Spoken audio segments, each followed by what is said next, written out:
Hi, I'm Randy Alfano. I'm the Vice President of Product Development here in Invitria, and today I'm going to give you a little bit of background in terms of some of the exciting new developments that we have going. Invitria currently utilizes a non-mammalian-based recombinant protein production platform to manufacture proteins that are critical for cell culture media such as albumin and transferrin. We also have extensive experience in the incorporation of these recombinant proteins into complete cell culture media formulations for both production as well as therapeutic cell types. The incorporation of these recombinant proteins into complete media results in a formulation that is completely void of any animal or human serum-derived components, or what we like to call blood-free.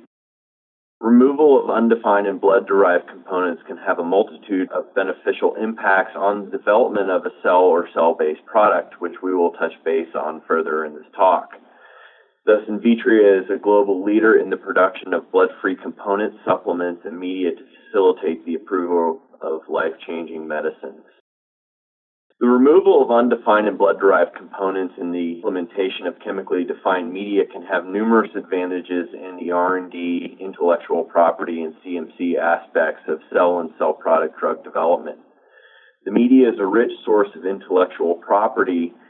Thus, media components that are critical for the function of your cell product are a rich source of IP that can further enhance your position within the marketplace. Further, chemically defined media can enhance research and development of current and future products, in that avenues can be identified for cell product potency enhancement as well as productivity improvements in the cell culture system. And finally, you have the ability to potentially streamline the regulatory approval process through the removal of undefined components. So today we'll be discussing one of Invitria's new chemically defined blood-free media that has been optimized specifically for vero-based virus production. This media incorporates recombinant albumin and transferrin to replace plant-based di- and tripeptide undefined hydrolysates typically found in other serum-free media that are suitable for vero-based virus production. Each media kit, as shown here, consists of a base media and two frozen supplements, a frozen 50x media supplement and a frozen 100x protein supplement. To generate the media, the two supplements are thawed and added directly to the base media, and the media is now ready to use.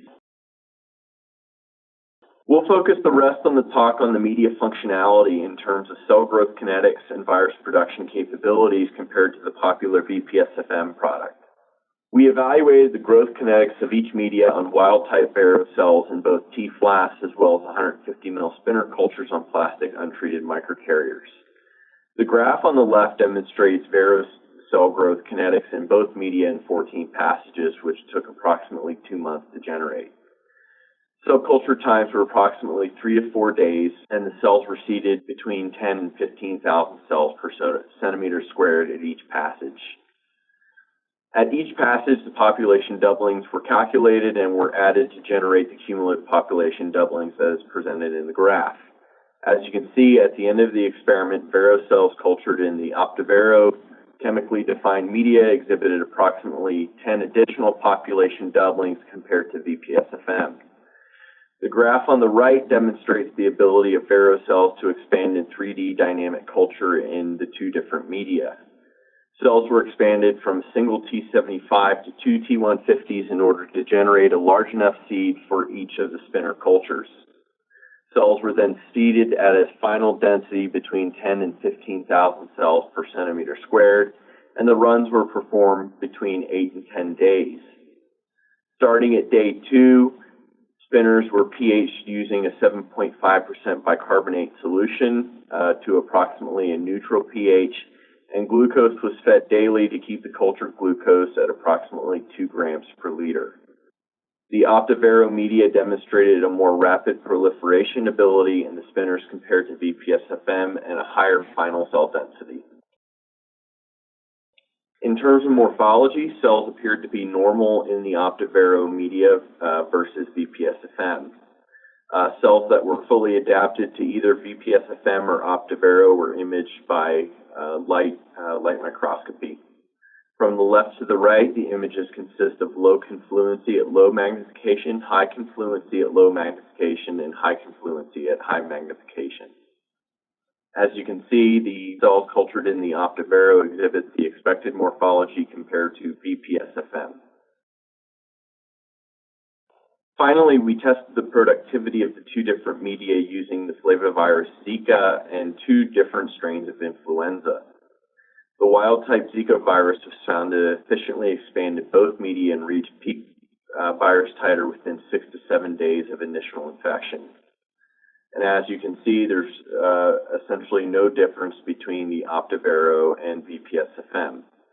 However, in the case of the influenza viruses, this seemed to be true, in that the VPSFM failed to expand the influenza virus and likewise exhibited a reduced viral titer compared to vero in the influenza B, as demonstrated in this data.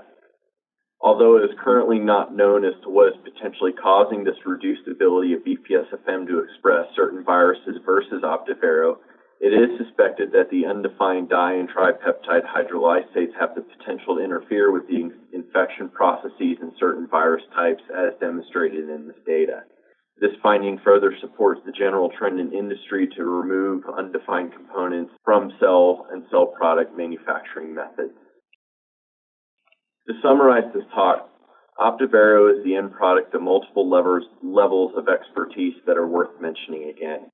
Invitria leverages a non-mammalian-based expression technology to produce recombinant proteins that are crucial for biotech applications, such as cell culture media, vaccine excipients, tissue storage media, and medical device applications. These recombinant proteins are highly pure and biologically active compared to the native versions of these proteins typically obtained from animal or human serum. The substitution of serum-derived proteins in cell culture media for these recombinant versions have the ability to produce what we call clean media, in that clean cell culture media has the ability to maximize cell culture productivity, enhance the safety of the cell or cell-derived product, and enhance the reproducibility of the process through the removal of undefined components. The vero media product represents an example of not only the potential of these recombinant proteins, but also the expertise in the incorporation into complete media formulations to produce highly functional, chemically defined media that is suitable for clinical manufacturing.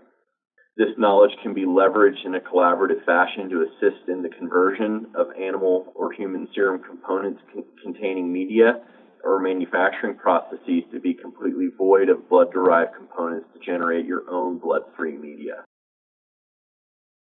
So thanks for your time today in listening a little bit about the abilities as well as the products that Invitria can offer. For more information, you can visit our website at www.invitria.com in order to reach our technical experts who can help you remove any blood-derived components from your manufacturing process.